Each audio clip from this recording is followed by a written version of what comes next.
Welcome everyone. Today we're going to be reviewing the Hoka Rincon 2s. Let's go. Yeah, feature presentation. Fired up the pistons for the prince, I feel like Tayshaun. Business trips to Hollywood, I don't do no vacation. When the drop go platinum, I'ma hit the hesitation. Anyone who doubted, I go Lilla with the blazing. Switch up. Alright, so first off, let's go over some of the features they have here. So starting from the back, there's this back heel tab here. I personally don't use it very much. I just stick my finger in and slide my foot in that way. You have your extra hole here to tie your heel lock, as most running shoes do have. Upper mesh, fairly breathable, nothing special about it for the most part. Shoelaces seem long enough. They're not too long, not too short. And underneath we have EVA foam, which is pretty standard on running shoes. It's not a new material or anything.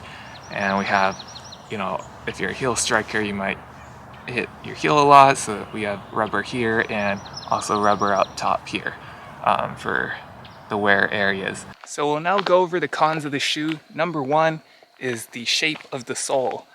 Unlike my Kinvaras and most running shoes I have where it's a wedge shape, so from the heel is thicker and then it goes to a thinner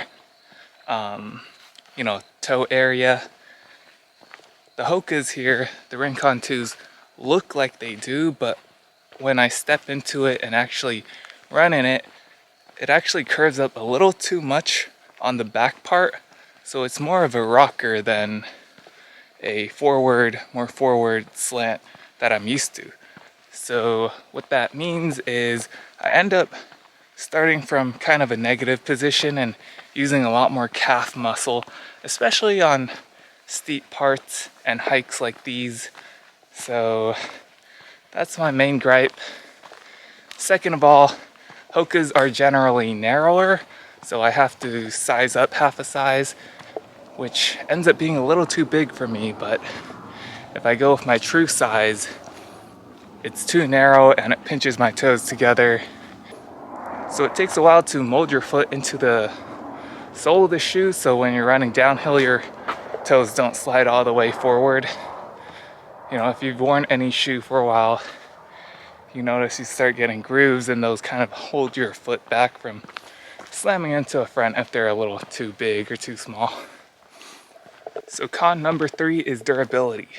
At about 100 miles, 120 miles at this point, you can see the wear really starting to wear down, especially in the forefoot and toe area, because I'm mostly a mid to forefoot runner. The foam's really starting to wear out, and I'm not too concerned because the sole is so thick, but still it's a little concerning to see it wear down so quickly. So I'm in Northern California, where most of the trails look like this. It's a nice solid dirt path most of the year. Even when it rains, it doesn't rain for more than a couple days.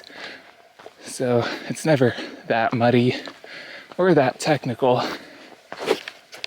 Alright, and the fourth and final reason that I don't like this shoe is that there's a significant break-in period. The first about 30 to 50 miles I ran in this shoe, it felt like just running on a slab of wood. It was uncomfortable. There wasn't nice cushioning. Even though I could see so much cushioning, I didn't feel it. It really felt like running on a slab of wood. But now at 100 miles in, it's pretty comfortable. And the initial break-in period of about 30 to 50 miles, I wasn't sure if I wanted to return it or not. I'm glad I didn't have to return it, but at the same time, it is a pretty big break-in period, depending on your weekly mileage. And also, considering the shoe might only last 300 miles, that's already 10% of its life. So it's not that great. So we've been talking a lot about the cons. So what are the pros of this shoe? As I mentioned before and hinted at, there's a lot of cushioning, and it feels pretty good after 30 to 50 miles. And if you're a higher mileage runner, you probably do that in a week. For me, I run about 20 miles a week and I rotate shoes, so it took me, several weeks before it really felt like a nice shoe that I wanted to take out all the time. Now I wear it almost on every run.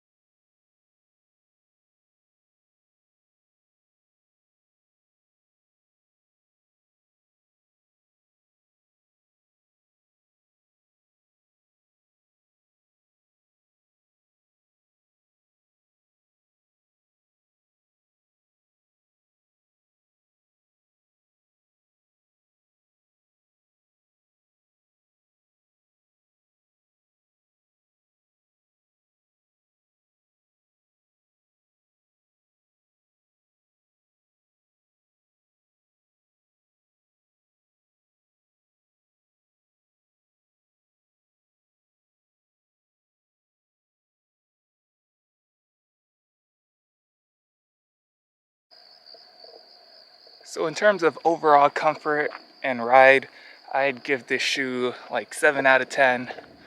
And value for the shoe, I think it retails for $115. Hokas generally don't go on sale that much.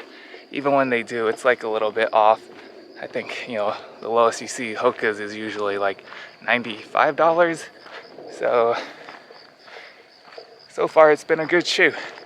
I'd say it's worth it. If you've been on the fence about trying Hokas, go for it. A lot of pros running it too, running them too. Video, we on an imminent rise, life written on a big screen, free cinema eyes wide.